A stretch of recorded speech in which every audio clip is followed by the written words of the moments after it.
This contract challenges us to go suit only in the bank, but to add a little additional layer of fun to this, I'm also going to go ahead and bring no items.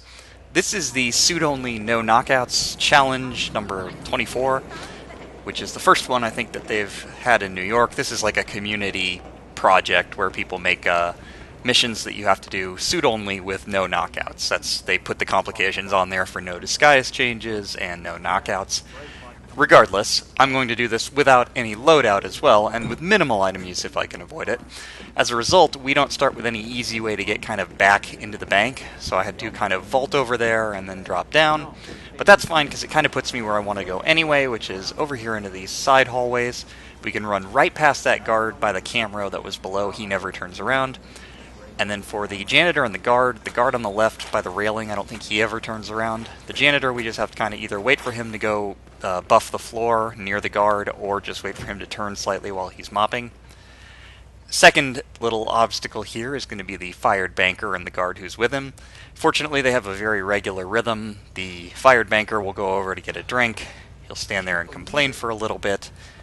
Then he'll turn around and walk back over to the other side, and when he goes past, the guard will also turn around and lean against the wall, so they will not be looking at us either.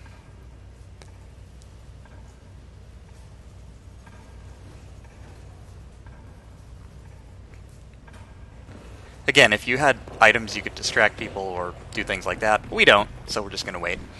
Around here, I'm going to skirt that camera. You could get spotted by it. It doesn't matter. We're going to erase the evidence. Just make sure it doesn't actually fully spot you. If it just records you, it's not a problem.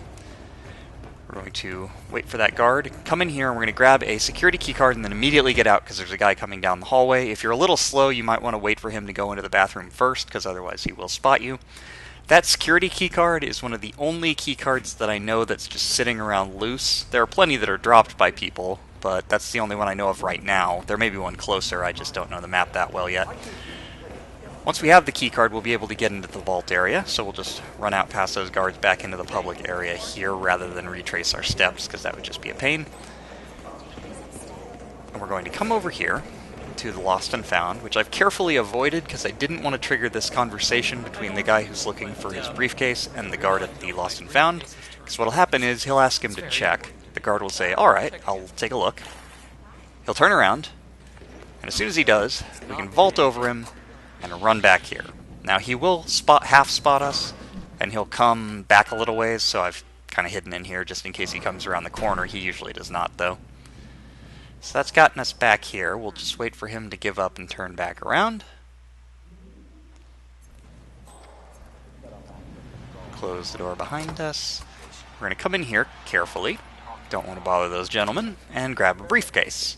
We'll use this for some distractions later. Just walk around here, wait for the camera to be as far over as possible, and even though it looks like it should spot you while you're swiping, it won't for whatever reason, so that's fine. Again, we can erase the evidence. The important thing is just not to get fully spotted by a camera. If you get recorded, it's not a big deal. So I was tempted to go in here, but I saw that that guy was turning around, so instead I'm going to initiate our little kill here, our first kill. One of the guards by the armored car there is a target. We need to kill him with the fire axe, same with everybody else. I'm going to come around here, and I'm also going to grab this fire extinguisher, and I'm going to throw it over here into the corner. The reason why I'm doing this in kind of a convoluted way is because it's somewhat random sometimes which of the two guys gets asked by his partner to go check out the sound, and if it's the other guy, it's just really annoying and inconvenient. So throwing it as far over to the left as I can mostly assures that this guy will go.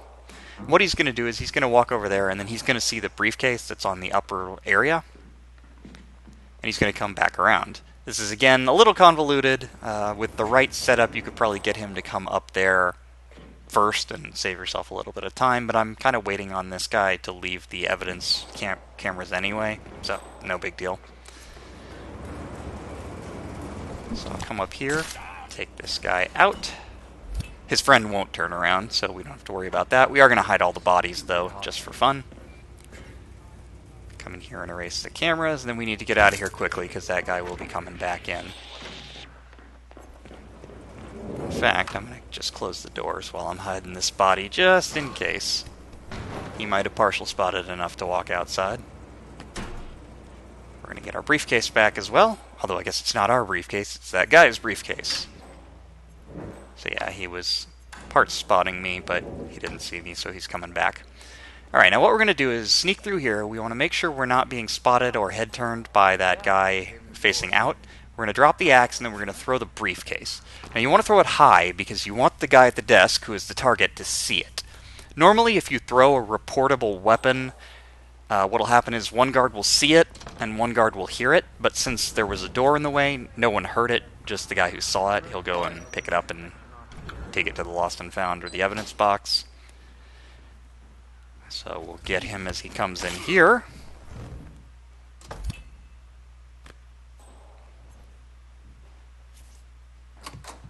And I'm going to drag him. I could just leave him in there. No one will come in there as long as there's nothing to hide.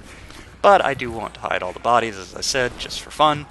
So we're going to drag him all the way out here. There's a closer box in the IT room, and the IT guys usually won't be looking at you. The problem is the door is locked and I don't have a key.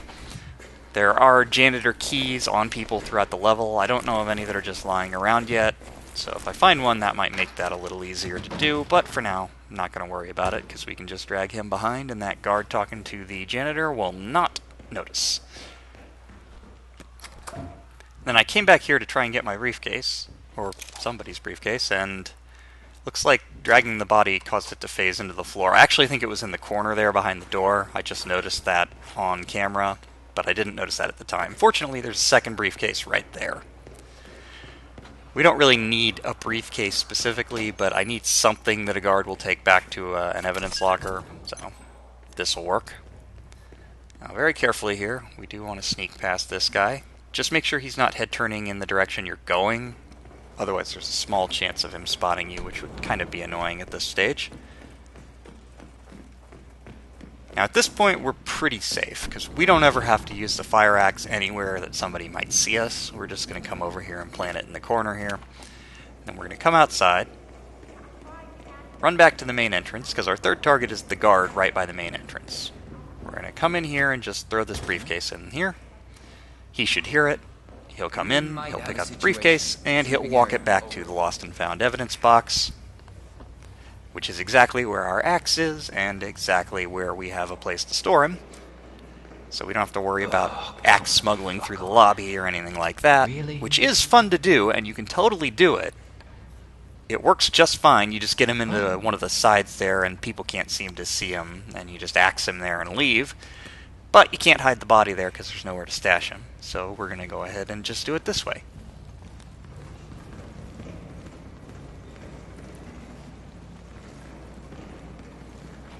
Just going to keep following him along.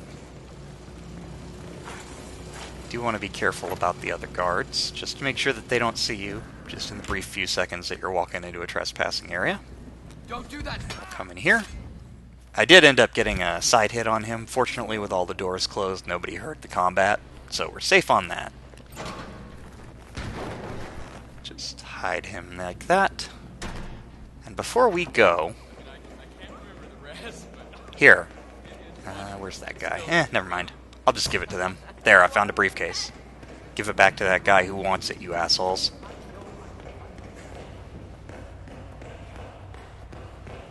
We just head for an exit, and we're good. I didn't have the UI elements on, so I'm going to have to confirm that this is Silent Assassin, but other than that side attack on the last target, there shouldn't be any reason it's not, so we'll go ahead and check.